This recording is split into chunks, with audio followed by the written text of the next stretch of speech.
Hi friends, ഇന്നത്തെ ക്ലാസ്സിൽ 8ാം ക്ലാസ്സിലെ ബേസിക് സയൻസ് ടെക്സ്റ്റ് ബുക്കിലെ സ്റ്റാറ്റിക് ഇലക്ട്രിസിറ്റി എന്ന 20ാമത്തെ ചാപ്റ്ററാണ് നമ്മൾ ഡിസ്കസ് ചെയ്യാൻ പോകുന്നത്. എല്ലാവർക്കും M4E ലേണിംഗിൻ്റെ പുതിയൊരു ക്ലാസ്സിലേക്ക് സ്വാഗതം. ഈ ഒരു ചിത്രം ശ്രദ്ധിച്ചേ. 2 സഹോദരങ്ങളുടെ ചിത്രം അവരുടെ സഹോദരി എടുത്തതാണ് ഈ കാണുന്നത്. ഈ ചിത്രത്തിൽ ഈ സഹോദരങ്ങളുടെ മുടി എഴുന്നേറ്റ് നിൽക്കുന്നതായിട്ട് കാണാം. സഹോദരി ഇവരുടെ ഫോട്ടോ എടുത്ത ശേഷം ഉടനെ തന്നെ ഇതിലെ മൂത്ത സഹോദരൻ ഇടിമിന്നലേറ്റ് നിലത്തേക്ക് വീണു. എന്തുകൊണ്ടായിരിക്കും ഇവരുടെ മുടി ഇങ്ങനെ എഴുന്നേറ്റ് നിൽക്കുന്നത്? ഇതിനുള്ള ഉത്തരം ഈ ഒരു ചാപ്റ്റർ നമ്മൾ പഠിച്ച് തീരുമ്പോഴേക്കും നമുക്ക് മനസ്സിലാവും. ഓക്കെ, അപ്പോൾ സ്റ്റാറ്റിക് ഇലക്ട്രിസിറ്റി എന്ന ചാപ്റ്ററിലേക്ക് നമുക്ക് കടക്കാം. ആദ്യം തന്നെ 2 എക്സ്പെരിമെൻറ്റ്സ് ചെയ്ത് നോക്കാം. ഇത് നിങ്ങൾക്ക് വീട്ടിലോ സ്കൂളിലോ ഒക്കെ ഇരുന്ന് ചെയ്ത് നോക്കാവുന്ന എക്സ്പെരിമെൻ്റ് ആണ്.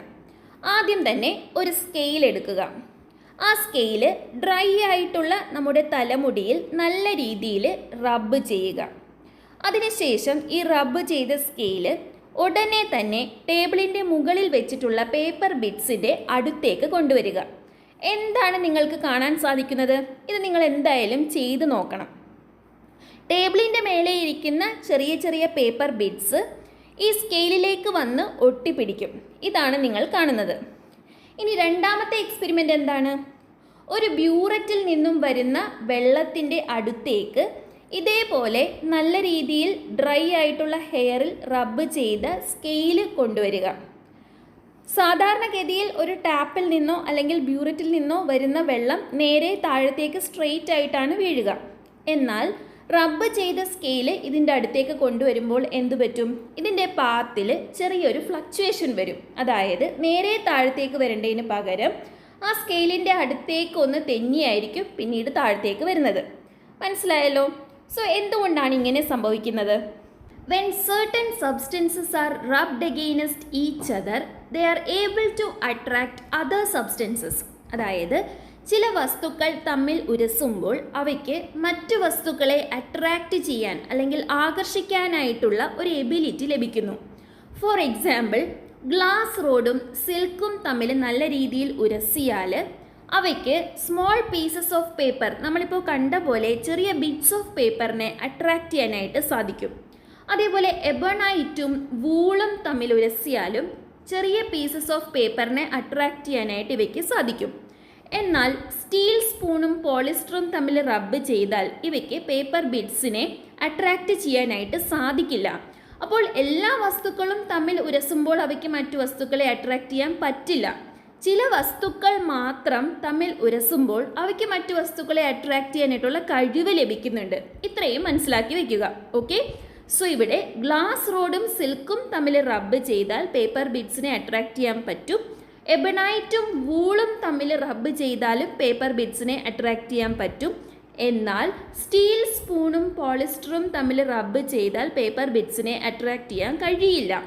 ഈ ഒരു പെയേഴ്സ് നിങ്ങൾ ഓർത്ത് വെക്കണം. ഓക്കെ, സോ നമ്മൾ ആദ്യം കണ്ട 2 എക്സ്പെരിമെൻറ്റ്സും പിന്നീട് കണ്ട ടേബിളിൽ നിന്നും നമുക്ക് എന്താണ് മനസ്സിലാകുന്നത്?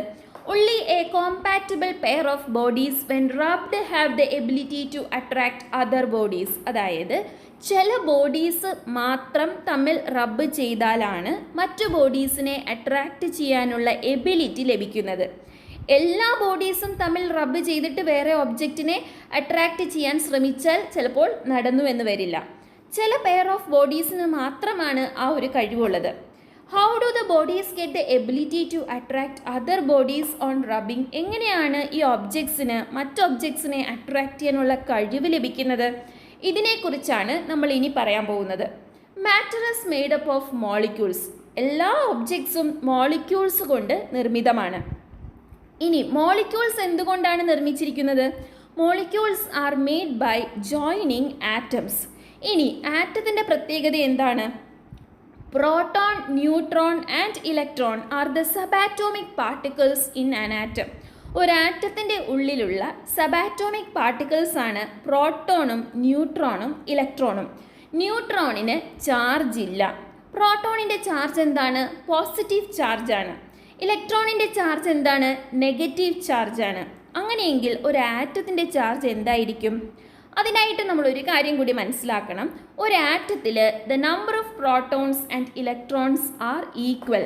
ഒരു ആറ്റത്തിൽ എത്ര പ്രോട്ടോൺസ് ഉണ്ടോ അത്രയും തന്നെ ഇലക്ട്രോൺസും ഉണ്ടായിരിക്കും. അതായത് ഒരു ആറ്റത്തിൽ എത്ര പോസിറ്റീവ് ചാർജ് ഉണ്ടോ അത്രയും തന്നെ നെഗറ്റീവ് ചാർജും ഉണ്ടായിരിക്കും. അങ്ങനെയെങ്കിൽ ആറ്റത്തിൻ്റെ ചാർജ് എന്താണ്? ആറ്റത്തിന് ചാർജ് ഇല്ല. Atom is electrically neutral. അത് എന്തുകൊണ്ടാണ്? ഓരോ പോസിറ്റീവ് ചാർജും ഓരോ നെഗറ്റീവ് ചാർജുമായിട്ട് ക്യാൻസലായി പോകും. അപ്പോൾ ആറ്റം ആസ് എ ഹോൾ നമ്മൾ എടുത്തു കഴിഞ്ഞാൽ അവയ്ക്ക് ചാർജ് ഉണ്ടാകില്ല. എന്നാൽ ആറ്റത്തിൻ്റെ ഉള്ളിൽ പോസിറ്റീവ് ചാർജുള്ള പ്രോട്ടോൺസും ഉണ്ട്, നെഗറ്റീവ് ചാർജുള്ള ഇലക്ട്രോൺസും ഉണ്ട്, ചാർജ് ഇല്ലാത്ത ന്യൂട്രോൺസും ഉണ്ട്. മനസ്സിലായല്ലോ? ഇനി atom as a whole electrically neutral ആണെന്ന് നമ്മൾ പറഞ്ഞു. സപ്പോസ് ഇതൊരു ആറ്റമാണെന്ന് വിചാരിക്കുക. അതിൻ്റെ ഉള്ളിൽ 2 പോസിറ്റീവ് ചാർജും ഉണ്ട്, 2 നെഗറ്റീവ് ചാർജും ഉണ്ട്. ഈ ഒരു ആറ്റത്തിൽ നിന്നും ഒരു ഇലക്ട്രോണിനെ നഷ്ടപ്പെടുത്തുകയാണ്. അതായത് ഒരു നെഗറ്റീവ് ചാർജിനെ ഇതിൽ നിന്നും പുറത്തേക്ക് കളയുന്നു. അങ്ങനെയെങ്കിൽ ഈ ഒരു ആറ്റത്തിൻ്റെ ചാർജ് എന്തായിരിക്കും? ഒരു ഇലക്ട്രോൺ നഷ്ടപ്പെട്ട് കഴിഞ്ഞാൽ ആ ഒരു ആറ്റത്തിൻ്റെ ചാർജ് എന്തായിരിക്കും? ഈ ഒരു പോസിറ്റീവ് ചാർജും ഈ ഒരു നെഗറ്റീവ് ചാർജും കൂടി ക്യാൻസലായി പോകും. പിന്നെ റിമൈൻ ചെയ്യുന്നത് ഈ ഒരു പോസിറ്റീവ് ചാർജ് മാത്രമാണ്. സോ ഒരു ഇലക്ട്രോൺ നഷ്ടപ്പെട്ട് കഴിഞ്ഞാൽ ആ ഒരു ആറ്റത്തിൻ്റെ ചാർജ് എന്തായിരിക്കും? പോസിറ്റീവ് ആയിരിക്കും. അതേപോലെ ഒരു ഇലക്ട്രോൺ നേടിക്കഴിഞ്ഞാൽ, പുറത്തു നിന്ന് ഈ ആറ്റത്തിലേക്ക് ഒരു ഇലക്ട്രോൺ വന്നു കഴിഞ്ഞാൽ എന്താണ് സംഭവിക്കുന്നത്? ഈ പോസിറ്റീവും ഈ നെഗറ്റീവും കൂടി ക്യാൻസലാകുന്നു, ഈ പോസിറ്റീവും ഈ നെഗറ്റീവും കൂടി ക്യാൻസലാകുന്നു. പിന്നെ ഈ ആറ്റത്തിൽ അവശേഷിക്കുന്നത് ഈ ഒരു വന്ന് കയറിയ നെഗറ്റീവ് ചാർജാണ്. സോ ഒരു ഇലക്ട്രോണിനെ റിസീവ് ചെയ്യുകയാണ് ഒരു ആറ്റമെങ്കിൽ ആ ആറ്റത്തിൻ്റെ ചാർജ് നെഗറ്റീവ് ആയിരിക്കും. ഒരു ഇലക്ട്രോണിനെ നഷ്ടപ്പെടുത്തുകയാണെങ്കിൽ ആ ആറ്റത്തിൻ്റെ ചാർജ് പോസിറ്റീവ് ആയിരിക്കും. Okay, an atom gets positive charge on losing electron and negative charge on receiving electron. Clear ആയല്ലോ? Now when certain bodies are rubbed against one another, electron transfer takes place. 2 objects തമ്മിൽ rub ചെയ്യുമ്പോൾ അവിടെ എന്താ സംഭവിക്കുന്നത്? Electron transfer ഉണ്ടാകുന്നുണ്ട്. Electron is transferred from one body to another. ഒരു ഒബ്ജക്റ്റിൽ നിന്നും അടുത്ത ഒബ്ജക്റ്റിലേക്ക് ഇലക്ട്രോൺ ട്രാൻസ്ഫർ സംഭവിക്കുന്നുണ്ട്. അങ്ങനെ സംഭവിക്കുന്ന സമയത്ത് ഏത് ഒബ്ജക്റ്റിനാണ് പോസിറ്റീവ് ചാർജ് ലഭിക്കുക?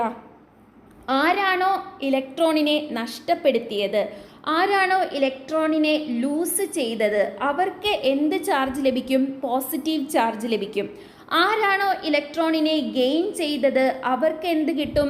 നെഗറ്റീവ് ചാർജ് ലഭിക്കും. ഓക്കെ, ഇവിടെ കുറച്ച് പെയർ ഓഫ് ബോഡീസ് കൊടുത്തിട്ടുണ്ട്. ഇവ തമ്മിൽ റബ്ബ് ചെയ്യുമ്പോൾ ഇലക്ട്രോൺ ട്രാൻസ്ഫർ നടക്കുന്നുണ്ട്. എന്നിട്ട് ആർക്കാണ് പോസിറ്റീവ് ചാർജ്, ആർക്കാണ് നെഗറ്റീവ് ചാർജ് എന്ന് നമുക്ക് കണ്ടെത്താം. ഓക്കെ, സോ ഗ്ലാസ് റോഡും സിൽക്കും തമ്മിൽ റബ്ബ് ചെയ്യുന്ന സമയത്ത് ഗ്ലാസ് റോഡിന് ഇലക്ട്രോണിനെ നഷ്ടമാകുന്നുണ്ട്. നഷ്ടമാവുന്ന ആൾക്ക് എന്ത് ചാർജ് ആയിരിക്കും ഉണ്ടാകുക? പോസിറ്റീവ് ചാർജ് ആണല്ലേ. സോ ഗ്ലാസ് റോഡിൻ്റെ ചാർജ് എന്തായിരിക്കും? പോസിറ്റീവ് ചാർജാണ്. അങ്ങനെയെങ്കിൽ സിൽക്കിൻ്റെ ചാർജ് നെഗറ്റീവ് ആയിരിക്കും. ഇനി എബണൈറ്റും വൂളും തമ്മിൽ റബ്ബ് ചെയ്യുമ്പോൾ വൂളിനാണ് ഇലക്ട്രോണിനെ നഷ്ടപ്പെടുന്നത്. സോ പോസിറ്റീവ് ചാർജ് ആർക്കായിരിക്കും? വൂളിനാണ് പോസിറ്റീവ് ചാർജ്. എബണൈറ്റിന് നെഗറ്റീവ് ചാർജ് ആയിരിക്കും. മനസ്സിലായല്ലോ? ഇനി റബ്ബർ റോഡും വൂളും തമ്മിൽ റബ്ബ് ചെയ്യുമ്പോൾ എന്താ സംഭവിക്കുന്നത്? പോസിറ്റീവ് ചാർജ് ലഭിക്കുന്നത് വൂളിനാണ്. അതായത് വൂളിനാണ് ഇലക്ട്രോൺ നഷ്ടമായത്. ഇവിടെ നെഗറ്റീവ് ചാർജ് ആർക്കാ ലഭിക്കുന്നത്? റബ്ബർ റോഡിനാണ്. ക്ലിയർ ആയല്ലോ? അതായത് 2 ബോഡീസ് തമ്മിൽ റബ്ബ് ചെയ്യുന്ന സമയത്ത് അവിടെ ഇലക്ട്രോൺ ട്രാൻസ്ഫർ നടക്കുന്നുണ്ട്. ആർക്കാണോ ഇലക്ട്രോൺ ലൂസ് ആവുന്നത് അവർക്ക് പോസിറ്റീവ് ചാർജും, ആരാണോ ഇലക്ട്രോണിനെ ഗെയിൻ ചെയ്യുന്നത് അവർക്ക് നെഗറ്റീവ് ചാർജും ലഭിക്കും. ഒരു കാര്യം വീണ്ടും ഓർക്കുക, ഇലക്ട്രോണിൻ്റെ ചാർജ് നെഗറ്റീവാണ്, പ്രോട്ടോണിൻ്റെ ചാർജ് പോസിറ്റീവാണ്. ക്ലിയർ ആയല്ലോ? So, electrification or charging is a process of converting an object into an electrically charged one. Normal കേസിൽ നമ്മൾ ഏതൊരു ഒബ്ജക്റ്റ് എടുത്താലും അതിൻ്റെ ചാർജ് ന്യൂട്രൽ ആയിരിക്കും. കാരണം എന്താ, ഈ ഒബ്ജക്ട്സ് എല്ലാം മോളിക്യൂൾസ് കൊണ്ട് നിർമ്മിതമാണ്. ഈ മോളിക്യൂൾസ് എല്ലാം ആറ്റം കൊണ്ട് നിർമ്മിതമാണ്. Atom as a whole is electrically neutral എന്ന് നമ്മൾ പഠിച്ചു. കാരണം അതിൻ്റെ ഉള്ളിൽ ഈക്വൽ നമ്പർ ഓഫ് പ്രോട്ടോൺസും ഈക്വൽ നമ്പർ ഓഫ് ഇലക്ട്രോൺസുമാണ് ഉള്ളത്. എന്നാൽ ഇലക്ട്രിഫിക്കേഷൻ അല്ലെങ്കിൽ ചാർജിങ് എന്ന് പറഞ്ഞാൽ എന്താണ്? ഈ ഒരു ഒബ്ജക്റ്റിനെ ഇലക്ട്രിക്കലി ചാർജ്ഡ് ആക്കുന്ന പ്രോസസ്സിനെയാണ് ഇലക്ട്രിഫിക്കേഷൻ അല്ലെങ്കിൽ ചാർജിങ് എന്ന് പറയുന്നത്. If the electric charge produced in an object remains at the same place in it, it is called static electricity. എന്താണ് സ്റ്റാറ്റിക് ഇലക്ട്രിസിറ്റി? നമ്മൾ പ്രൊഡ്യൂസ് ചെയ്യുന്ന ഇലക്ട്രിക് ചാർജ് ഒരു ഒബ്ജക്റ്റിൽ അതേ പ്ലേസിൽ തന്നെ നിൽക്കുകയാണ് എങ്കിൽ അതിനെ സ്റ്റാറ്റിക് ഇലക്ട്രിസിറ്റി എന്നാണ് പറയുന്നത്. ഇത് കൂടാതെ മറ്റൊരു ഇലക്ട്രിസിറ്റി കൂടി നിങ്ങൾ ഭാവിയിൽ പഠിക്കും. അതാണ് കറണ്ട് ഇലക്ട്രിസിറ്റി. എന്താണ് സ്റ്റാറ്റിക് ഇലക്ട്രിസിറ്റിയും കറണ്ട് ഇലക്ട്രിസിറ്റിയും തമ്മിലുള്ള വ്യത്യാസം? സ്റ്റാറ്റിക് ഇലക്ട്രിസിറ്റിയിൽ ചാർജ് ആ ഒരു പ്ലേസിൽ തന്നെ നിൽക്കുമ്പോൾ കറണ്ട് ഇലക്ട്രിസിറ്റിയിൽ ചാർജിന് മൂവ്മെൻറ്റ് ഉണ്ടാവുന്നുണ്ട്. മനസ്സിലായോ? സോ സ്റ്റാറ്റിക് ഇലക്ട്രിസിറ്റി എന്ന് പറയുമ്പോൾ ഇലക്ട്രിക് ചാർജ് ആ ഒബ്ജക്റ്റിൽ എവിടെയാണോ ഫോം ചെയ്തിരിക്കുന്നത് അവിടെ തന്നെ നിൽക്കുകയാണ് ചെയ്യുന്നത്. മനസ്സിലായല്ലോ? ഇനി നമ്മൾ ഇത്രയും നേരം പറഞ്ഞ glass rod, wool, ebonite, silk ഇതിൻ്റെയൊക്കെ പ്രത്യേകത എന്താണ്? ഇവരൊന്നും കണ്ടക്ടേഴ്സ് അല്ല. എന്നാൽ can metals B electrically charged through friction? അതായത് മെറ്റൽസിനെയും ഇങ്ങനെ ഫ്രിക്ഷൻ വഴി അല്ലെങ്കിൽ റബ്ബ് ചെയ്യുന്നത് വഴി നമുക്ക് ചാർജ് ചെയ്യാനായിട്ട് സാധിക്കുമോ? നമുക്ക് നോക്കാം. Rub a copper rod against wool and see if it attracts other objects. അതായത് ഒരു കോപ്പർ റോഡ് എടുത്തിട്ട് വൂളുമായിട്ട് നല്ല രീതിയിൽ റബ്ബ് ചെയ്യുക. അതിനുശേഷം അതർ ഒബ്ജക്ട്സിനെ ഏതെങ്കിലും എടുത്തിട്ട് അട്രാക്റ്റ് ചെയ്യാൻ പറ്റുന്നുണ്ടോ എന്ന് നോക്കുക. Now rub it against silk and then polyester and examine the same. അതായത് കോപ്പർ റോഡിനെ വൂളായിട്ടും അതേപോലെ സിൽക്കായിട്ടും പോളിസ്റ്ററുമായിട്ടും ഒക്കെ റബ്ബ് ചെയ്തിട്ട് മറ്റ് ഒബ്ജക്ട്സിനെ അട്രാക്റ്റ് ചെയ്യുന്നുണ്ടോ എന്ന് നോക്കുക. Repeat the process with a hacksaw blade and A steel spoon. എന്താണ് നമുക്ക് കാണാനായിട്ട് സാധിക്കുന്നത്?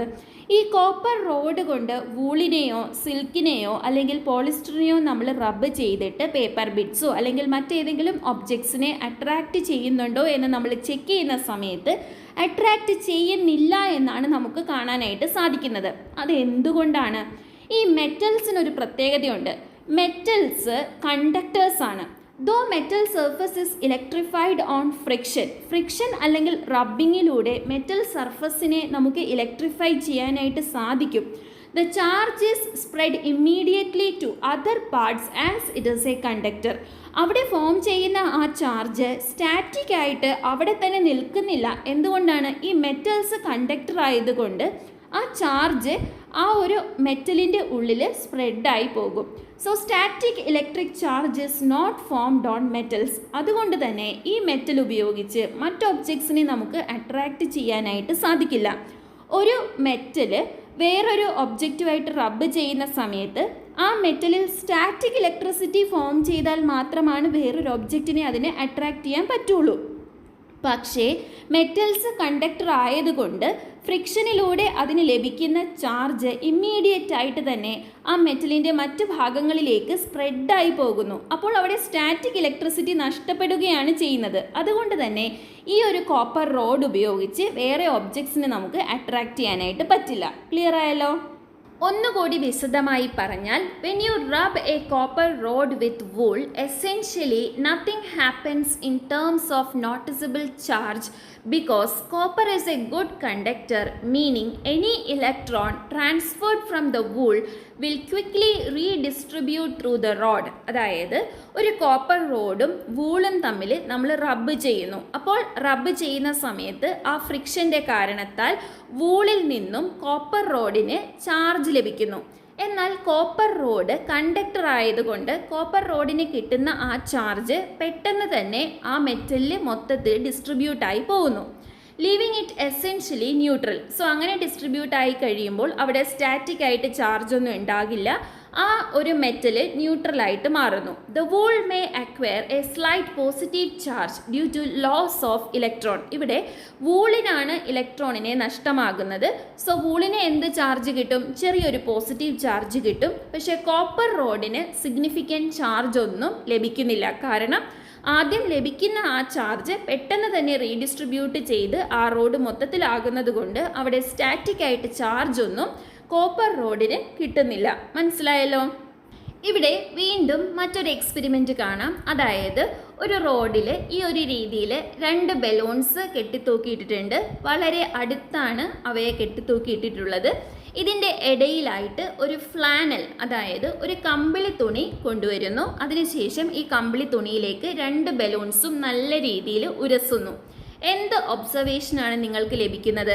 ഒബ്സർവേഷനാണ് ഈ ചിത്രത്തിൽ കൊടുത്തിട്ടുള്ളത്. അതായത് പെട്ടെന്ന് തന്നെ ഈ ബലൂൺസ് നമ്മൾ ഈ ഫ്ലാനിൽ മാറ്റിയ ശേഷം ഈ ബലൂൺസ് എന്താണ് റിപ്പല് ചെയ്യുന്നതായിട്ട് കാണാം. അതായത് നേരത്തെ അടുത്ത് നമ്മൾ കെട്ടി തൂക്കിയിരുന്ന ബലൂൺസ് തമ്മിൽ അകന്നു പോകുന്നു.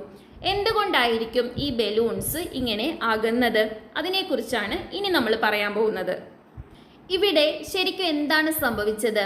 ഈ ഫ്ലാനലിലേക്ക് നമ്മുടെ 2 ബലൂൺസിനെയും റബ്ബ് ചെയ്യുന്ന സമയത്ത് ഫ്ലാനലിന് ഇലക്ട്രോണിനെ നഷ്ടമാകുകയും ആ ഇലക്ട്രോൺ ആർക്ക് ലഭിക്കുന്നു? ഈ ബലൂൺസിന് ലഭിക്കുന്നു. അപ്പോൾ ഈ ബലൂൺസിൻ്റെ ചാർജ് എന്തായിരിക്കും? നെഗറ്റീവ് ചാർജായിട്ട് മാറും അല്ലേ? സോ ഇവിടെ വരുമ്പോൾ 2 ബലൂൺസിനും നെഗറ്റീവ് ചാർജാണ്. സെയിം ചാർജസ് എപ്പോഴും റിപ്പല് ചെയ്യുകയാണ് ചെയ്യുന്നത്. അതായത് അവർ തമ്മിൽ അകന്നു പോകും.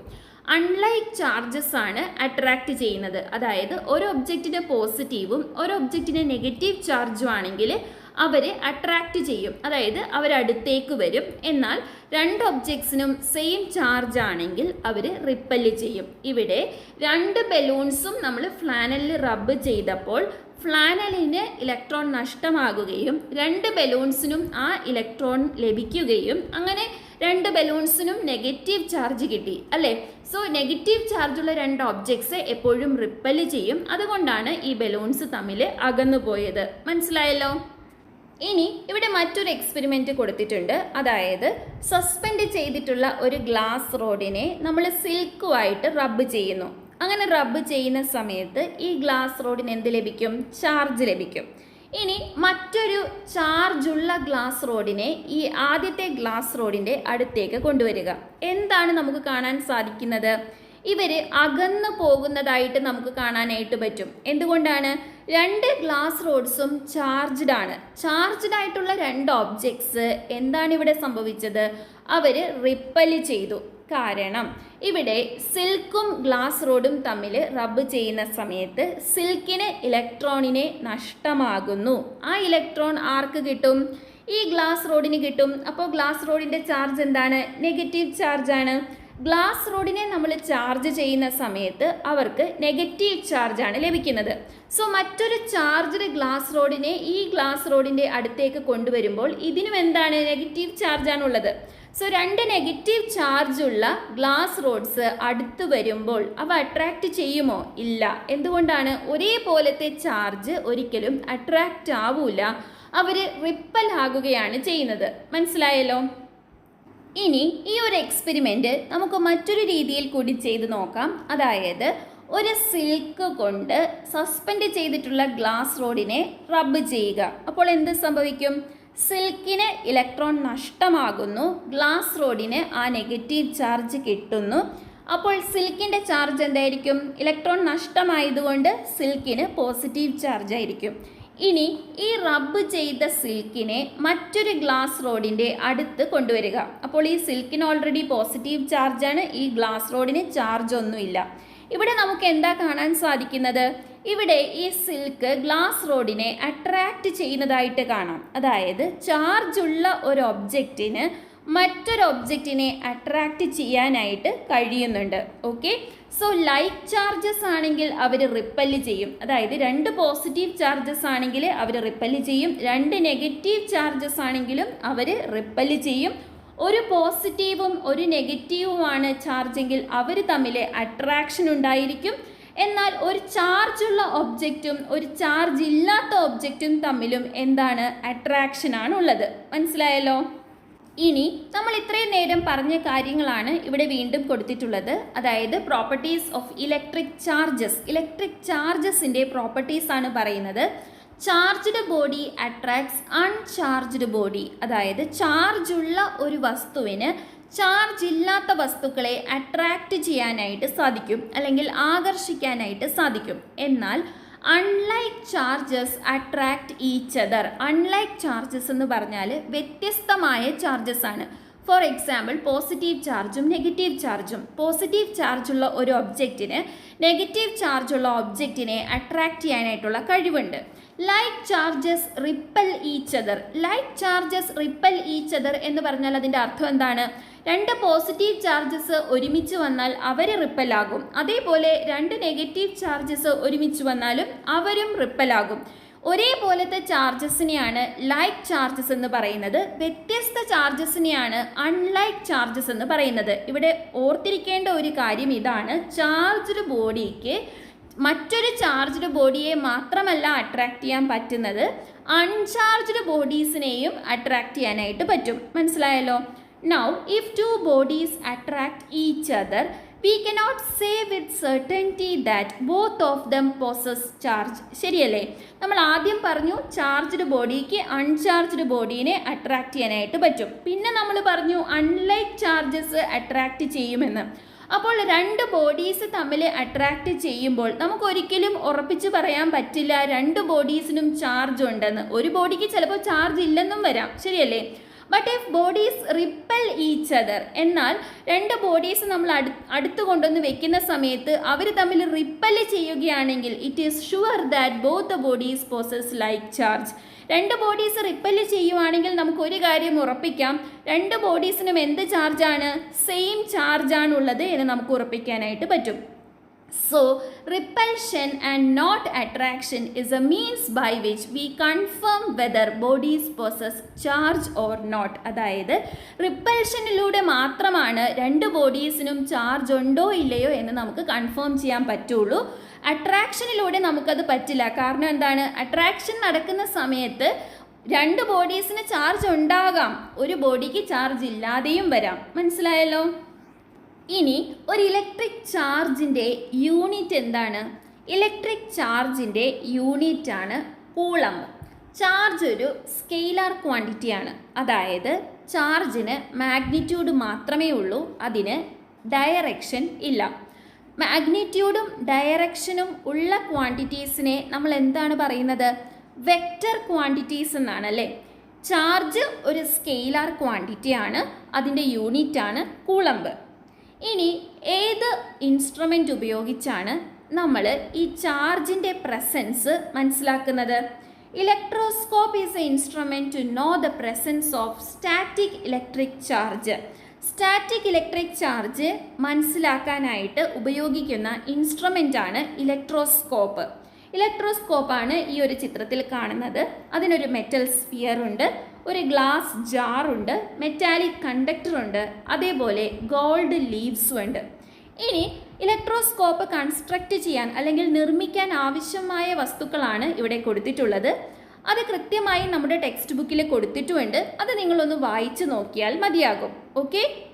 സോ ഒരു ഇലക്ട്രോസ്കോപ്പ് എങ്ങനെയാണ് നിർമ്മിക്കേണ്ടതെന്നാണ് ഇവിടെ വിശദീകരിച്ചിരിക്കുന്നത്. ഇത് നിങ്ങൾ വായിച്ച് നോക്കിയാൽ മതി. അതിൻ്റെ പിക്ചേഴ്സും കറക്റ്റായിട്ട് ഇവിടെ കൊടുത്തിട്ടുണ്ട്.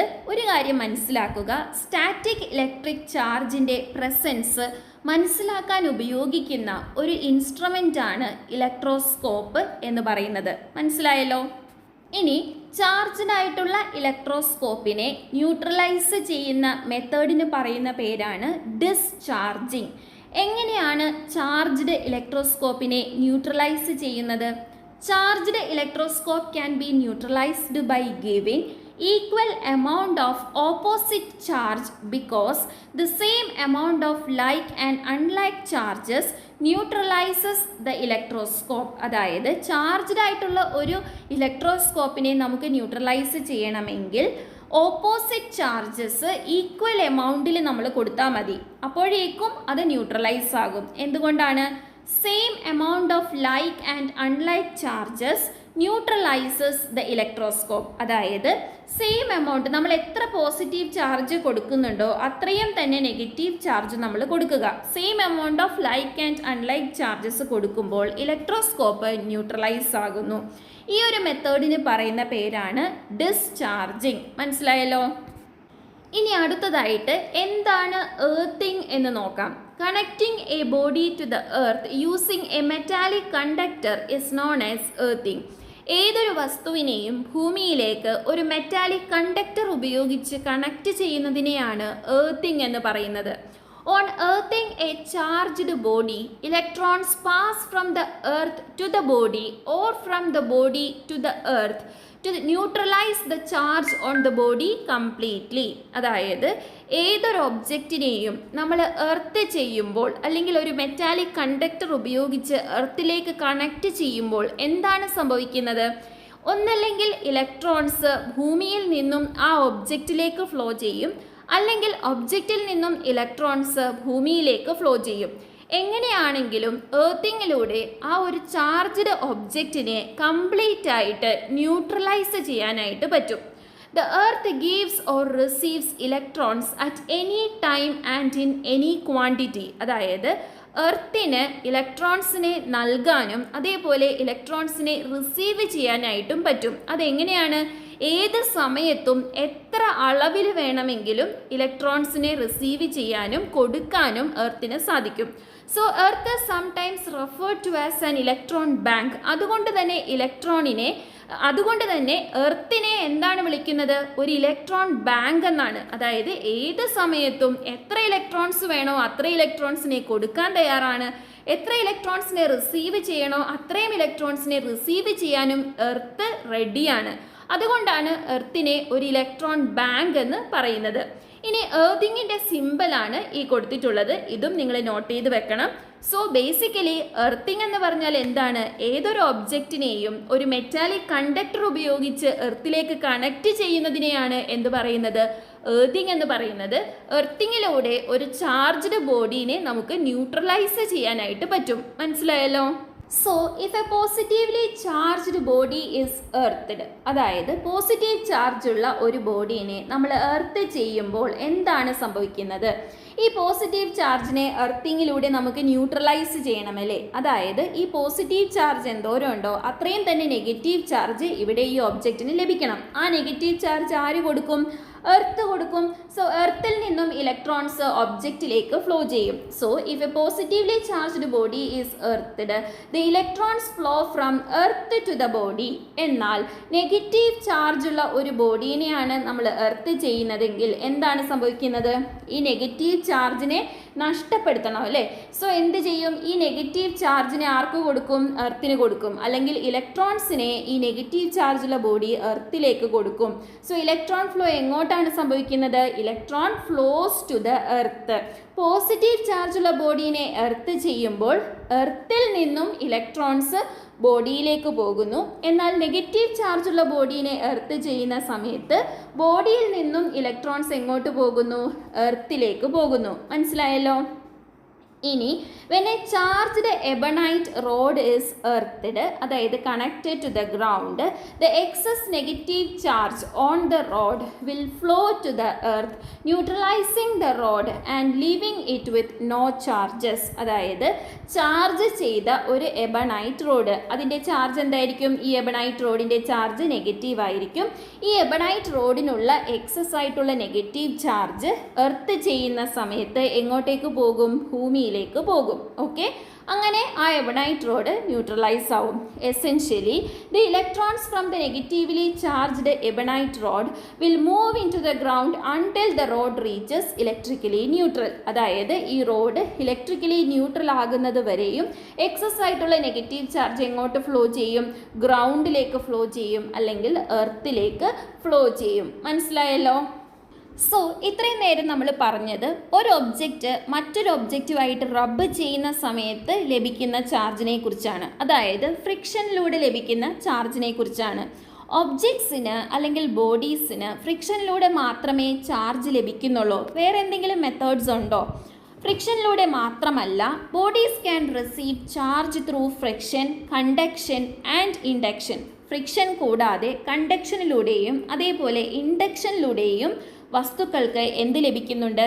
ചാർജ് ലഭിക്കുന്നുണ്ട്. ഓക്കെ, ഇനി എന്താണ് ഇലക്ട്രോസ്റ്റാറ്റിക് ഇൻഡക്ഷൻ എന്ന് നോക്കാം. അതിനായിട്ട് ഇവിടെ ഒരു എക്സ്പെരിമെൻ്റ് കൊടുത്തിട്ടുണ്ട്.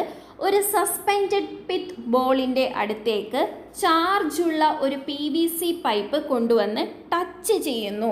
ഇതിന് മുന്നേ ഒക്കെ നമ്മൾ റബ്ബ് ചെയ്ത രണ്ട് ഒബ്ജക്ട്സിനെ മറ്റൊരു ഒബ്ജക്റ്റിൻ്റെ അടുത്തേക്ക് കൊണ്ടുവരുമ്പോൾ അത് അട്രാക്റ്റ് ചെയ്യുന്നു അല്ലെങ്കിൽ റിപ്പൽ ചെയ്യുന്നു എന്നൊക്കെയാണ് പറഞ്ഞത് അല്ലേ? ഇവിടെ എന്താണ്? ഒരു പിറ്റ് ബോളിൻ്റെ അടുത്തേക്ക് എന്നല്ല, പിറ്റ് ബോളിലേക്ക് ഒരു ചാർജുള്ള PVC പൈപ്പിനെ കൊണ്ടുവന്ന് ടച്ച് ചെയ്യിക്കുന്നു. ഇവിടെ രണ്ട് ബോഡീസ് തമ്മിൽ കോണ്ടാക്റ്റ് ഉണ്ട്. ഓക്കെ, അപ്പോൾ എന്താണ് സംഭവിക്കുക? If a body receives charge by its contact with another charged body, it is known as charging by conduction. ഇവിടെ പോസിറ്റീവ് ചാർജുള്ള PVC പൈപ്പിനെ ഒരു പിറ്റ് ബോളിൽ കൊണ്ടുവന്ന് ടച്ച് ചെയ്യുന്ന സമയത്ത് ഈ PVC പൈപ്പിലുള്ള പോസിറ്റീവ് ചാർജ് എങ്ങോട്ട് ട്രാൻസ്ഫർ ആകുന്നു? ഈ പിറ്റ് ബോളിലേക്ക് ട്രാൻസ്ഫർ ആകുന്നു. അങ്ങനെ പിറ്റ് ബോളിന് പോസിറ്റീവ് ചാർജ് ലഭിക്കുന്നു. സോ ഇപ്പോൾ രണ്ട് ബോഡീസിനും എന്ത് ചാർജാണുള്ളത്? പോസിറ്റീവ് ചാർജാണുള്ളത്. അതായത് ഇവിടെ ലൈക്ക് ചാർജസ് ആണ് രണ്ട് ബോഡീസിനും ഉള്ളത്. അപ്പോൾ അവർക്ക് എന്ത് സംഭവിക്കും? അവർ റിപ്പല് ചെയ്യും, അവർ ഓപ്പോസിറ്റ് ഡയറക്ഷനിലേക്ക് മൂവ് ചെയ്യും. ഓക്കെ, സോ ഇവിടെ കോണ്ടാക്റ്റിലൂടെയാണ് ചാർജിൻ്റെ ട്രാൻസ്ഫർ സംഭവിക്കുന്നത്. അതിനെയാണ് നമ്മൾ എന്ത് പറയുന്നത്? കണ്ടക്ഷൻ എന്ന് പറയുന്നത്. അതായത് if a body receives charge by its contact with another charged body, it is known as charging by conduction. In charging by conduction both bodies would have the same type of charge. കണ്ടക്ഷനിലൂടെ നമുക്ക് രണ്ട് ബോഡീസിനും same type of ചാർജാണ് ലഭിക്കുന്നത്. അതുകൊണ്ട് charge ചെയ്ത ശേഷം അവയ്ക്ക് എന്ത് സംഭവിക്കുന്നു? റിപ്പൽഷൻ സംഭവിക്കുന്നു. മനസ്സിലായല്ലോ? സോ ഇപ്പം നമ്മൾ എന്താണ് കണ്ടക്ഷൻ എന്ന് മനസ്സിലാക്കി. ഇനി നമുക്ക് എന്താണ് ഇൻഡക്ഷൻ എന്ന് മനസ്സിലാക്കണം. അതിനായിട്ട് ഇവിടെ വീണ്ടും ഒരു എക്സ്പെരിമെൻറ്റ് കൊടുത്തിട്ടുണ്ട്. ഒരു നെഗറ്റീവ് ചാർജുള്ള റോഡിനെ ഇലക്ട്രോസ്കോപ്പിൻ്റെ മെറ്റൽ വയറിൻ്റെ അടുത്തേക്ക് കൊണ്ടുവരുന്നു. എന്താണ് സംഭവിക്കുന്നത്? നോർമൽ കേസിൽ ഇലക്ട്രോസ്കോപ്പിൻ്റെ ഈ മെറ്റൽ വയറിൽ എല്ലായിടത്തും ഈക്വലായിട്ട് പോസിറ്റീവ് ചാർജസും അതേപോലെ നെഗറ്റീവ് ചാർജസും ഡിസ്ട്രിബ്യൂട്ട് ചെയ്തിട്ടുണ്ടാകും. ഓക്കെ, സോ ഇവിടെ ഒരു നെഗറ്റീവ് ചാർജുള്ള മെറ്റൽ റോഡിനെ നമ്മൾ കൊണ്ടുവരുന്ന സമയത്ത് ഇവിടെ ഡിസ്ട്രിബ്യൂട്ട് ചെയ്തിട്ടുള്ള നെഗറ്റീവ് ചാർജ് എന്ത് ചെയ്യും? റിപ്പലാകും. അതായത് നെഗറ്റീവ് ചാർജ് ഈ മെറ്റൽ റോഡിൻ്റെ ഈ വശത്ത് നിന്ന് താഴത്തേക്ക് മൂവ് ചെയ്യാനായിട്ട് തുടങ്ങും. അപ്പോൾ ഈ മെറ്റൽ റോഡിന് ഇവിടെ പിന്നെ ബാക്കി എന്താ ഉണ്ടാകുന്നത്? പോസിറ്റീവ് ചാർജാണ് ഉണ്ടാകുന്നത്. ഇനി ഈ ഇവിടെ ഉണ്ടായിരുന്ന നെഗറ്റീവ് ചാർജസ് താഴത്തേക്ക് മൂവ് ചെയ്യുമെന്ന് പറഞ്ഞല്ലേ? താഴത്തേക്ക് മൂവ് ചെയ്തിട്ട് ഈ ലീവ്സിന് ആ നെഗറ്റീവ് ചാർജ് ലഭിക്കുന്നു. സോ ഈ രണ്ട് ലീവ്സിനും എന്ത് കിട്ടി? നെഗറ്റീവ് ചാർജ് കിട്ടി. ഈ രണ്ട് ലീവ്സും സെയിം ചാർജ് ആയതുകൊണ്ട് അവർ റിപ്പല് ചെയ്യും. സോ ഒരു ഇലക്ട്രോസ്കോപ്പിൻ്റെ മെറ്റൽ വയറിൻ്റെ അടുത്തേക്ക് ഒരു നെഗറ്റീവ് ചാർജുള്ള റോഡ് നമ്മൾ കൊണ്ടുവന്നപ്പോൾ ഈ നെഗറ്റീവ് ചാർജ് എവിടെ ഇൻഡ്യൂസായി? ഇതിലെ ലീവ്സിൽ ഇൻഡ്യൂസായി. എന്നിട്ട് ആ ലീവ്സ് റിപ്പല് ചെയ്തു. ഓക്കെ, സോ എങ്ങനെയാണ് ഈ ലീവ്സിന് ആ നെഗറ്റീവ് ചാർജ് കിട്ടിയത്? ഈ നെഗറ്റീവ് റോഡിനെ നമ്മൾ മെറ്റൽ വയറിൻ്റെ അടുത്തേക്ക് കൊണ്ടുവരുമ്പോൾ മെറ്റൽ വയറിൻ്റെ നെഗറ്റീവ് ചാർജ് റിപ്പല് ചെയ്ത് താഴത്തേക്ക് മൂവ് ചെയ്യുന്നു. ആ താഴത്തേക്ക് മൂവ് ചെയ്ത നെഗറ്റീവ് ചാർജാണ് ഈ ലീവ്സിന് ലഭിക്കുന്നത്. അങ്ങനെ ലീവ്സ് റിപ്പലാകുന്നു. സോ ഇവിടെ ചാർജിൻ്റെ ഒരു റീഡിസ്ട്രിബ്യൂഷൻ നടക്കുന്നുണ്ട്. ഇങ്ങനെ ചാർജ് റീഡിസ്ട്രിബ്യൂട്ട് ചെയ്യുന്നതിനെയാണ് എന്ത് പറയുന്നത്? ഇൻഡക്ഷൻ എന്ന് പറയുന്നത്. മനസ്സിലായല്ലോ? ഇനി ഇലക്ട്രോസ്കോപ്പിൻ്റെ മെറ്റൽ വയറിൻ്റെ അടുത്ത് നമ്മൾ പ്ലേസ് ചെയ്തിരുന്ന ആ നെഗറ്റീവ് ചാർജുള്ള റോഡിനെ ഇവിടെ നിന്നും റിമൂവ് ചെയ്ത് കഴിയുമ്പോൾ എന്ത് സംഭവിക്കും? On removing the charged rod, the leaves of the electroscope come closer to each other. അതായത് നേരത്തെ അകന്ന് നിന്ന ഇലക്ട്രോസ്കോപ്പിൻ്റെ ലീവ്സ് നോർമൽ പൊസിഷനിലേക്ക് വരും. അതായത് they come close to each other. This change is because electrons redistribute to their original positions after the removal of external charged object. Externally നമ്മൾ place ചെയ്തിരുന്ന ആ ചാർജ്ഡ് ഒബ്ജക്റ്റിനെ മാറ്റി കഴിയുമ്പോൾ ഇലക്ട്രോൺസ് വീണ്ടും അതിൻ്റെ പൂർവ്വസ്ഥിതിയിലേക്ക് റീഡിസ്ട്രിബ്യൂട്ട് ആകുന്നു. The redistribution of charges in a body as a result of the presence of another charged body is called electrostatic induction. അതായത് മറ്റൊരു ചാർജ്ഡ് ബോഡിയിലൂടെ വേറൊരു ബോഡിയിലെ ചാർജസിന് റീഡിസ്ട്രിബ്യൂഷൻ സംഭവിക്കുന്നതിനെയാണ് എന്ത് പറയുന്നത്? ഇലക്ട്രോസ്റ്റാറ്റിക് ഇൻഡക്ഷൻ എന്ന് പറയുന്നത്. ക്ലിയർ ആയല്ലോ? Now, can an electroscope be charged permanently by induction? ഇൻഡക്ഷനിലൂടെ ഇലക്ട്രോസ്കോപ്പിനെ പെർമനൻ്റ് ആയിട്ട് ചാർജ് ചെയ്യാൻ പറ്റുമോ എന്നാണ് ചോദ്യം. നമ്മൾ നേരത്തെ കണ്ടത് ഒരു ചാർജുള്ള റോഡ് ഇലക്ട്രോസ്കോപ്പിൻ്റെ മെറ്റൽ വയറിൻ്റെ അടുത്തേക്ക് കൊണ്ടുവരുമ്പോൾ ആ ചാർജുള്ള റോഡിൻ്റെ ചാർജ് എന്താണോ അത് ഈ മെറ്റൽ ലീവ്സിൽ ഇൻഡ്യൂസ് ആകുന്നു. അതിനുശേഷം ആ മെറ്റൽ റോഡ് നമ്മൾ മാറ്റുമ്പോൾ വീണ്ടും ഇതിൻ്റെ ചാർജ് നഷ്ടപ്പെടുന്നു അല്ലേ? അങ്ങനെയാണ് നമ്മൾ കണ്ടത്. എന്നാൽ പെർമനൻ്റ് ആയിട്ട് ഇലക്ട്രോസ്കോപ്പിന് ചാർജ് ചെയ്യാൻ പറ്റുമോ എന്നാണ് ചോദിച്ചിരിക്കുന്നത്. Yes, an electroscope can be permanently charged by induction. ഇൻഡക്ഷനിലൂടെ ഇലക്ട്രോസ്കോപ്പിനെ പെർമനൻ്റ് ആയിട്ട് ചാർജ് ചെയ്യാനായിട്ട് പറ്റും. എങ്ങനെയാണ്? Meaning that once the charging process is complete, by bringing a charged object near but not touching the electroscope and then grounding it, the electroscope will retain a charge even after the charging object is removed. അതായത് ആദ്യം ഇലക്ട്രോസ്കോപ്പിൻ്റെ അടുത്തേക്ക് negative ചാർജുള്ള ഒരു road നമ്മൾ കൊണ്ടുവരുന്നു. അപ്പോൾ എന്ത് സംഭവിക്കും? ഈ നെഗറ്റീവ് ചാർജ് എന്തിലേക്ക് ഇൻഡ്യൂസ് ആകും? ഈ ഇലക്ട്രോസ്കോപ്പിൻ്റെ മെറ്റൽ ലീവ്സിലേക്ക് ഇൻഡ്യൂസ് ആകും. നോർമൽ കേസിൽ നമ്മൾ ഈ നെഗറ്റീവ് ചാർജുള്ള റോഡിനെ റിമൂവ് ചെയ്യുമ്പോൾ ഈ മെറ്റൽ ലീവ്സിനും നെഗറ്റീവ് ചാർജ് നഷ്ടപ്പെടുന്നു, അത് വീണ്ടും അടുത്ത് ഇരിക്കുന്നു. എന്നാൽ ഇവിടെ നമ്മൾ എന്താ ചെയ്യുന്നത്? അടുത്ത സ്റ്റെപ്പിൽ ഈ ഇലക്ട്രോസ്കോപ്പിനെ നമ്മൾ എർത്ത് ചെയ്യുന്നു അല്ലെങ്കിൽ ഗ്രൗണ്ട് ചെയ്യുന്നു. ഒരു ഒബ്ജക്റ്റിനെ ഗ്രൗണ്ട് ചെയ്യുമ്പോൾ എന്താ സംഭവിക്കുന്നത്? അതിൻ്റെ നെഗറ്റീവ് ചാർജ് എങ്ങോട്ട് ഫ്ലോ ചെയ്യും? എർത്തിലേക്ക് ഫ്ലോ ചെയ്യും. സോ ഇവിടെ എവിടെയാണ് നെഗറ്റീവ് ചാർജ് ഉള്ളത്? ഈ മെറ്റൽ ലീവ്സിന് നെഗറ്റീവ് ചാർജ് ഉണ്ട്. ഈ നെഗറ്റീവ് ചാർജ് എർത്തിലേക്ക് ഫ്ലോ ചെയ്യുന്നു. അപ്പോൾ പിന്നെ ഇലക്ട്രോസ്കോപ്പിൻ്റെ ചാർജ് എന്തായിട്ട് മാറും? ഇലക്ട്രോസ്കോപ്പിന് ഇപ്പോൾ പോസിറ്റീവ് ചാർജ് മാത്രമാണുള്ളത്. ഇനി നമ്മൾ ഈ മെറ്റൽ റോഡിനെ ഇവിടെ നിന്ന് റിമൂവ് ചെയ്താലും എർത്തിങ് മാറ്റിയാലും ഇലക്ട്രോസ്കോപ്പിന് അതിൻ്റെ ഈ പോസിറ്റീവ് ചാർജ് നഷ്ടമാവില്ല.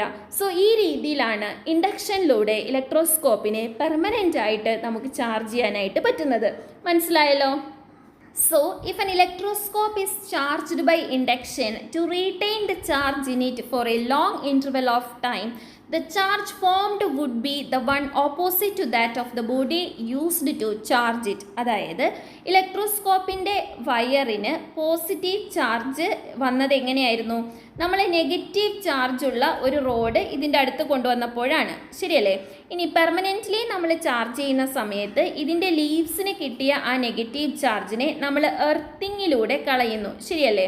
പിന്നെ ഇതിനെന്ത് മാത്രമേ ഉള്ളൂ? പോസിറ്റീവ് ചാർജ് മാത്രമാണ് ഉള്ളത്. അതായത് നെഗറ്റീവ് ചാർജുള്ള ഒരു റോഡാണ് നമ്മൾ ഇതിൻ്റെ അടുത്തേക്ക് കൊണ്ടുവരുന്നതെങ്കിൽ ഇലക്ട്രോസ്കോപ്പിന് എന്ത് കിട്ടും? പോസിറ്റീവ് ചാർജ് കിട്ടും. എന്നാൽ പോസിറ്റീവ് ചാർജുള്ള ഒരു റോഡാണ് നമ്മൾ ഇതിൻ്റെ അടുത്ത് കൊണ്ടുവന്നിരുന്നതെങ്കിൽ ഇലക്ട്രോസ്കോപ്പിന് എന്താണ് കിട്ടുന്നത്?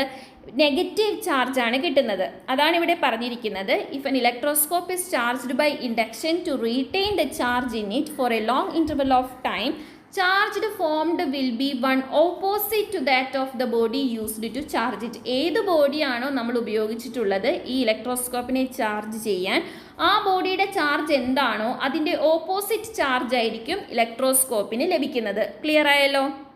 നോർമലി കുറച്ചധിക സമയത്തേക്ക് നമ്മളൊരു ഇലക്ട്രോസ്കോപ്പിനെ ചാർജ് ചെയ്ത് കഴിഞ്ഞാൽ കുറച്ച് സമയം കഴിയുമ്പോൾ അതിൻ്റെ ലീവ്സ് അടുത്തടുത്ത് വരുന്നതായിട്ട് നമുക്ക് കാണാനായിട്ട് സാധിക്കും.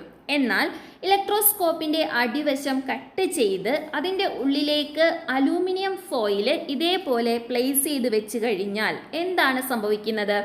ഈ അലൂമിനിയം ഫോയിൽ ഒരു കണ്ടക്ടറാണ്.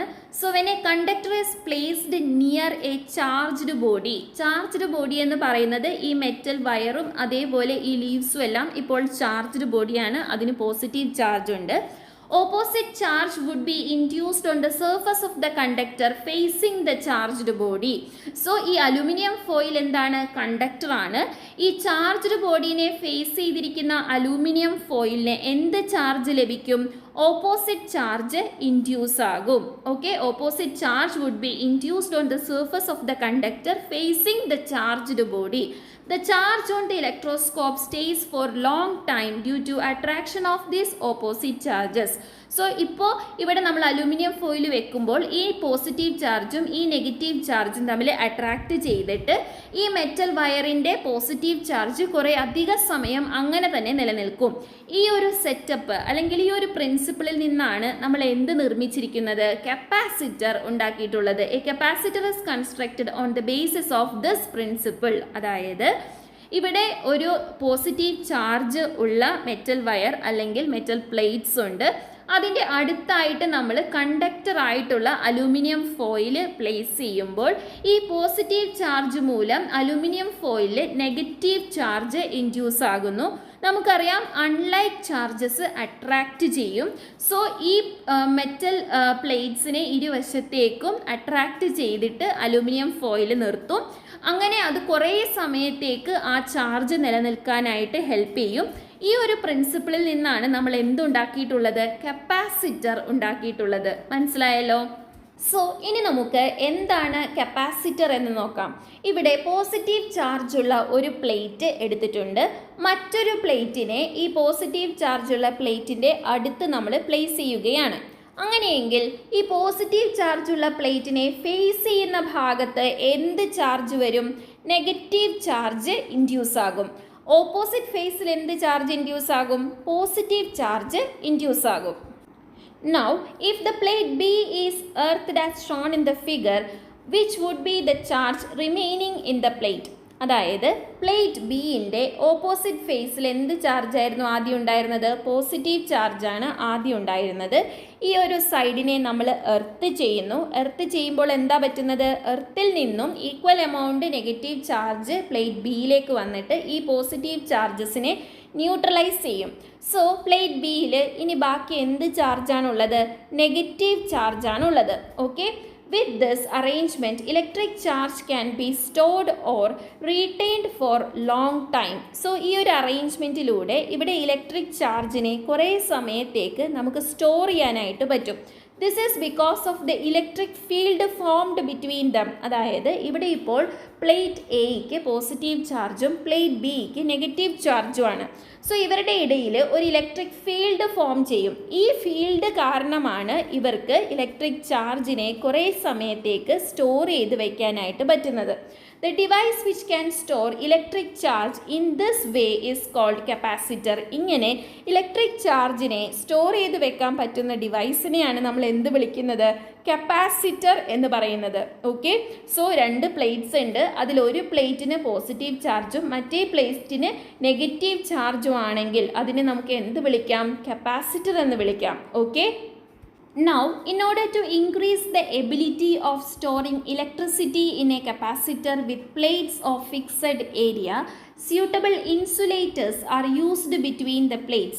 Such insulators are called dielectrics. അതായത് നമ്മൾ നേരത്തെ കണ്ട രണ്ട് മെറ്റൽ പ്ലേറ്റ്സ്, അതായത് പ്ലേറ്റ് എയും പ്ലേറ്റ് ബിയും, ഒരെണ്ണത്തിന് പോസിറ്റീവ് ചാർജും മറ്റേതിന് നെഗറ്റീവ് ചാർജും, അതൊരു കപ്പാസിറ്ററായിട്ട് ആക്ട് ചെയ്യുന്നു എന്ന് നമ്മൾ പറഞ്ഞു. അവിടെ ഈ രണ്ട് പ്ലേറ്റ്സിൻ്റെ ഇടയിലുള്ള സ്പേസിൽ എന്താണുള്ളത്? എയർ ആണുള്ളത്. അവിടെ എയർ ആണ് ഇൻസുലേറ്ററായിട്ട് ആക്ട് ചെയ്യുന്നത്. എന്നാൽ ഈ കപ്പാസിറ്ററിൻ്റെ സ്റ്റോറിങ് കപ്പാസിറ്റി അല്ലെങ്കിൽ ability of storing electricity increase ചെയ്യാൻ വേണ്ടി നമുക്ക് ഇൻസുലേറ്റേഴ്സായിട്ട് മറ്റു പല വസ്തുക്കളും ഉപയോഗിക്കാനായിട്ട് പറ്റും. ഇങ്ങനെ ഉപയോഗിക്കുന്ന ഇൻസുലേറ്റേഴ്സിനെ എന്താണ് വിളിക്കുന്നത്? ഡൈ ഇലക്ട്രിക്സ് എന്നാണ് വിളിക്കുന്നത്. Paper, air, polyester etcetera can be used as dielectrics. Dielectrics ആയിട്ട് നമുക്ക് എന്തൊക്കെ ഉപയോഗിക്കാം? പേപ്പർ ഉപയോഗിക്കാം, എയർ ഉപയോഗിക്കാം, പോളിസ്റ്റർ ഉപയോഗിക്കാം. Okay, capacitors are usually known by the name of the dielectrics used in them. കപ്പാസിറ്ററിനെ നമ്മൾ അതിലുപയോഗിക്കുന്ന ഡൈ ഇലക്ട്രിക്സിൻ്റെ പേരിലാണ് വിളിക്കാറ്. The ability of a capacitor to store charge is known as capacitance and its unit is farad. അതായത് ഒരു കപ്പാസിറ്ററിൻ്റെ charge store ചെയ്യാനുള്ള എബിലിറ്റീനെയാണ് എന്ത് പറയുന്നത്, അതിൻ്റെ കപ്പാസിറ്റൻസ് എന്ന് പറയുന്നത്. കപ്പാസിറ്റൻസിൻ്റെ യൂണിറ്റാണ് farad. 1 farad is equal to 10⁻⁶ micro farad. ഈ സിമ്പൽ എന്താണ്, മൈക്രോ എന്നാണ് ഇതിന് പറയുന്നത്. ഒരു ഫാരഡ് എന്ന് പറയുന്നത് 10⁻⁶ മൈക്രോ ഫാരഡാണ്. അതേപോലെ ഒരു ഫാരഡ് എന്ന് പറയുന്നത് 10⁻12 പൈക്കോ ഫാരഡാണ്. ക്യാപിറ്റൽ പി എന്ന് പറയുന്നത് പൈക്കോയാണ്. സോ ഒരു ഫാരഡ് 10⁻6 മൈക്രോ ഫാരഡാണ്. അതേപോലെ ഒരു ഫാരഡ് 10⁻12 പൈക്കോ ഫാരഡുമാണ്. ഇത് ജസ്റ്റ് കൺവേർഷൻസിന് വേണ്ടിയുള്ളതാണ്, ജസ്റ്റ് പഠിച്ചു വയ്ക്കുക.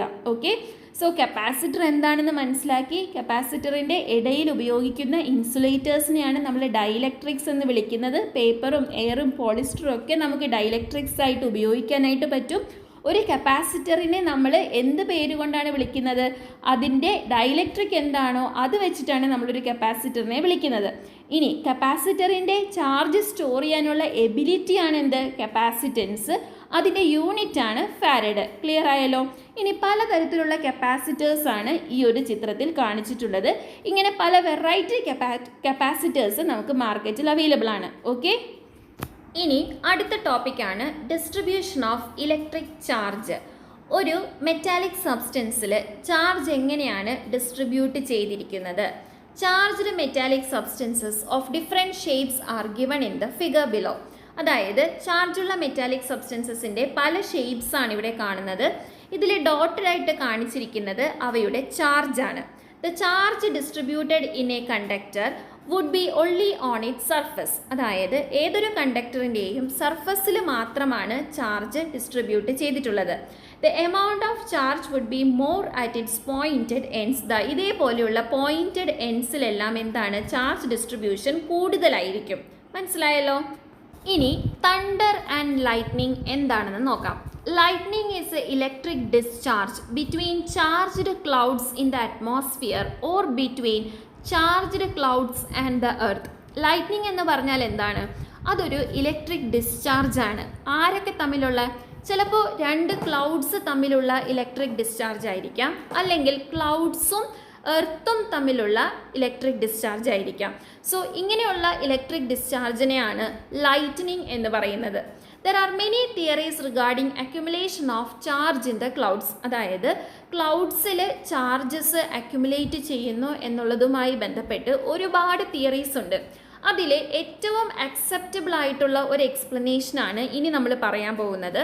അതായത് the upper part of cloud which is at a very high altitude from the surface of earth gets cold to form ice. അതായത് ക്ലൗഡ്സിൻ്റെ ഏറ്റവും മുകളിലുള്ള ഭാഗം ഭൂമിയിൽ നിന്നും ഒരുപാട് ഉയരത്തിലായിരിക്കും.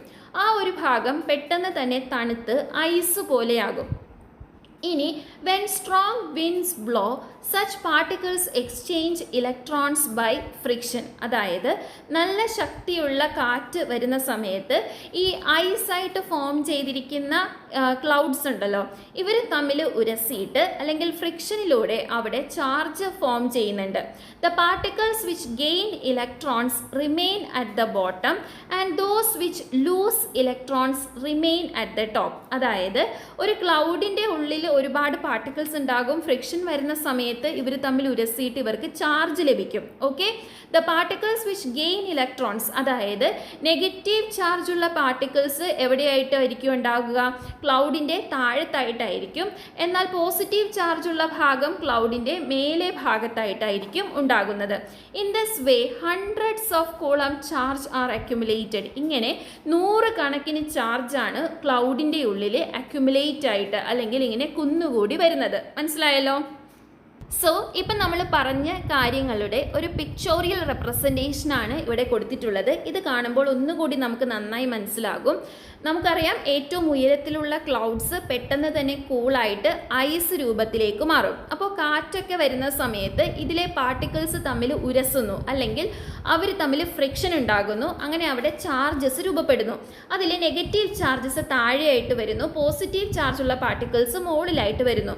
So lightning is an electric discharge caused by a buildup of static electricity in clouds. Okay, so ഫ്രിക്ഷനിലൂടെയാണ് ഇവിടെ charge form ചെയ്യുന്നത്. ഫ്രിക്ഷനിലൂടെയാണ് ചാർജ് ഫോം ചെയ്യുന്നതെങ്കിൽ അതിനെ നമുക്ക് എന്ത് പറയാം? സ്റ്റാറ്റിക് ഇലക്ട്രിസിറ്റി എന്ന് പറയാം. Okay, so lightning occurs within and between clouds and between the cloud and the ground. lightning എവിടെയൊക്കെയാണ് സംഭവിക്കുന്നത്?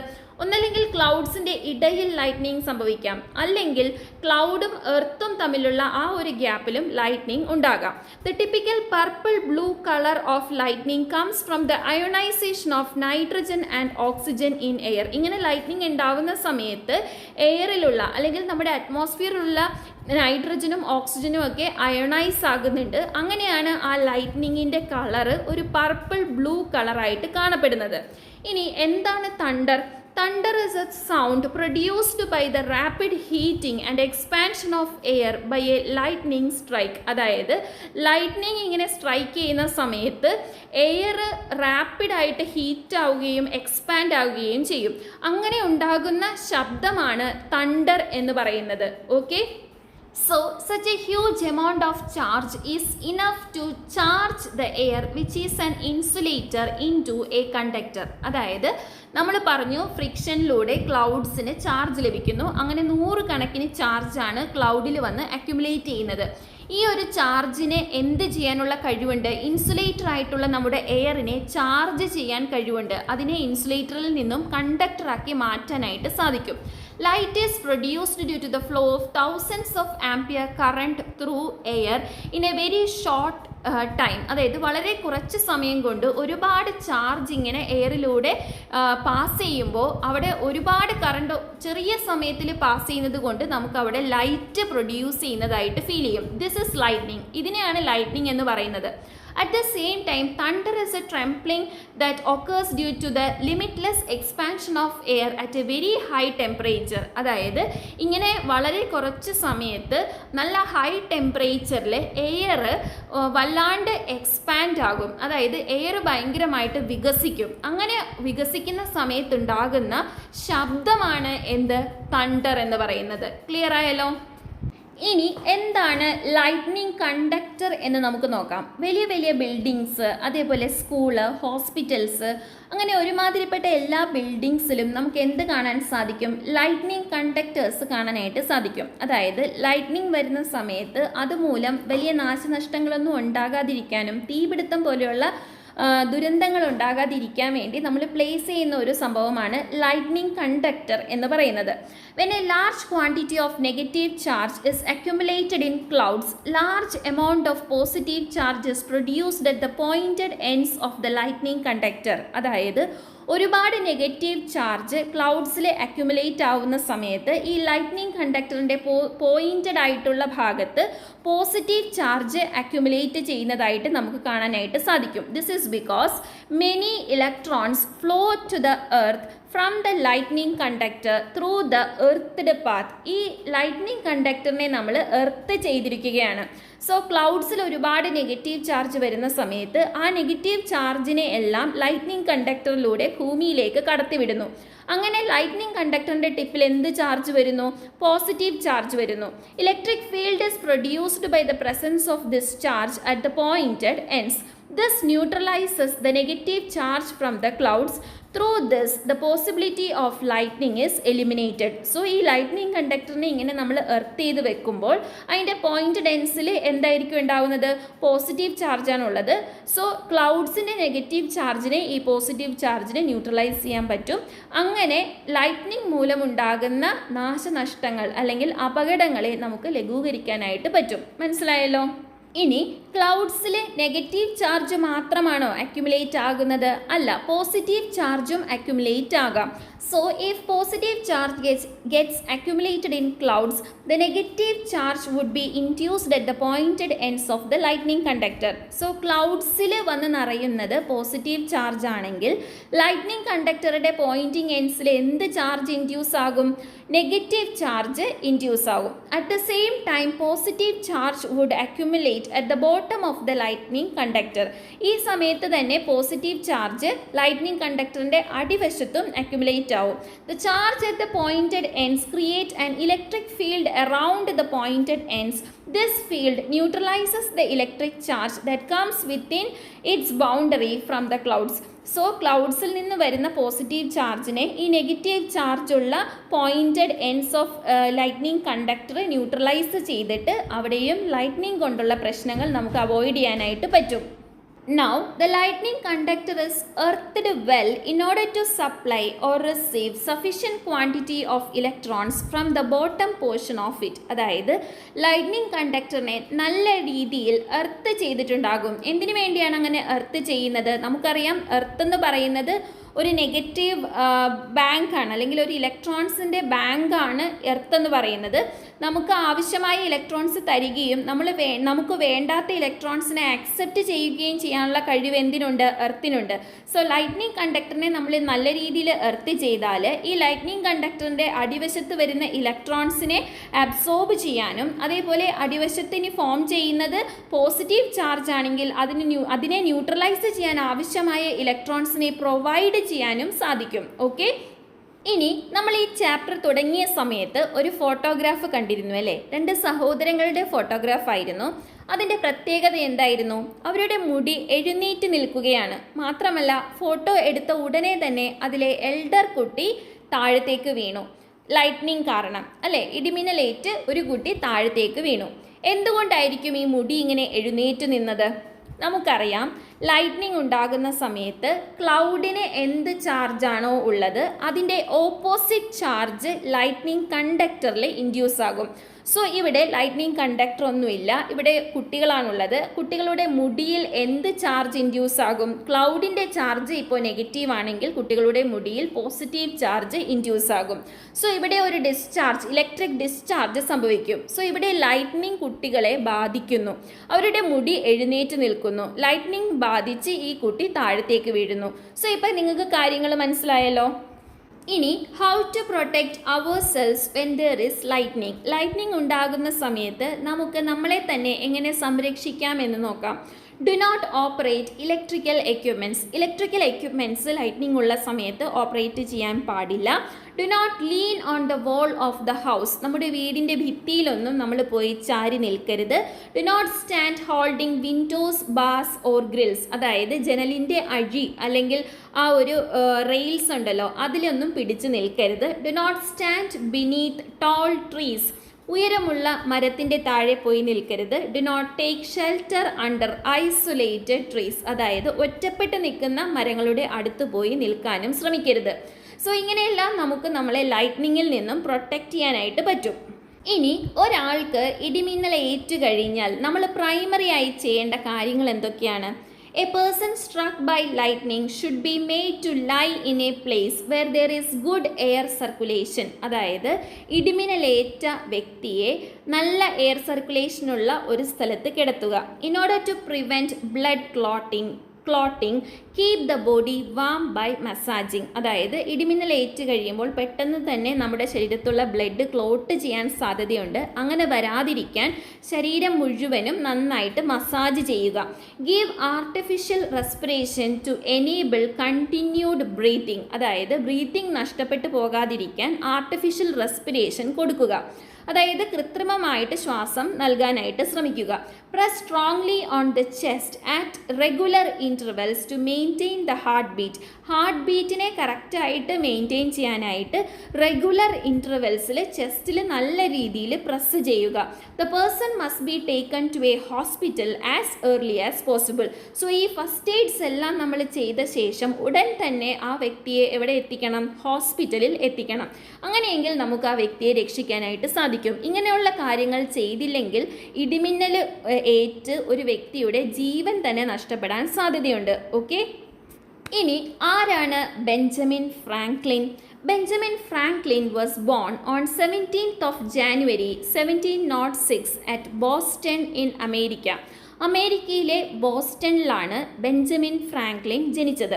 He named electric charges as positive and negative. Electric ചാർജസിനെ പോസിറ്റീവ് എന്നും നെഗറ്റീവ് എന്നും പേര് വിളിച്ചത് ആരാണ്? ബെഞ്ചമിൻ ഫ്രാങ്ക്ലിൻ ആണ്.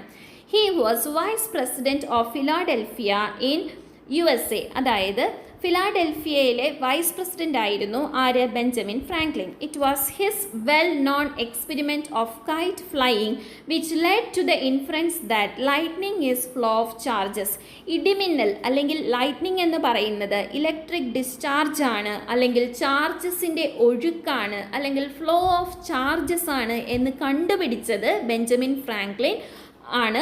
എന്തിലൂടെ? കൈറ്റ് ഫ്ലൈയിങ് എക്സ്പെരിമെൻറ്റിലൂടെയാണ് ബെഞ്ചമിൻ ഫ്രാങ്ക്ലിൻ ഈ ഒരു സംഭവം കണ്ടുപിടിച്ചത്. അതായത് ലൈറ്റ്നിങ് എന്ന് പറയുന്നത് ഫ്ലോ ഓഫ് ചാർജസ് ആണ്, അല്ലെങ്കിൽ ഇലക്ട്രിക് ഡിസ്ചാർജ് ആണ് എന്ന് കണ്ടുപിടിച്ചത് ബെഞ്ചമിൻ ഫ്രാങ്ക്ലിൻ ആണ്. മനസ്സിലായല്ലോ? സോ ഇത്രയും കാര്യങ്ങളാണ് ഈ ഒരു ചാപ്റ്ററിൽ നമുക്ക് പഠിക്കാനുള്ളത്. എല്ലാവർക്കും ഈ ചാപ്റ്റർ കൃത്യമായി മനസ്സിലായി എന്ന് വിചാരിക്കുന്നു. നിങ്ങളുടെ അഭിപ്രായങ്ങളും നിർദ്ദേശങ്ങളും കമൻറ്റായി അറിയിക്കാൻ മറക്കരുത്. അതോടൊപ്പം ഇതുവരെ നമ്മുടെ ചാനൽ സബ്സ്ക്രൈബ് ചെയ്തിട്ടില്ലാത്ത കൂട്ടുകാർ എന്തായാലും ചാനലൊന്ന് സബ്സ്ക്രൈബ് ചെയ്ത് സപ്പോർട്ട് ചെയ്യണം. അതേപോലെ തന്നെ വീഡിയോയുടെ ലിങ്ക് നിങ്ങളുടെ ഫ്രണ്ട്സിന് ഷെയർ ചെയ്ത് കൊടുക്കാനും മറക്കരുത്. സോ മറ്റൊരു വീഡിയോയിൽ കാണുന്നത് വരെ താങ്ക് യു ഫ്രണ്ട്സ്.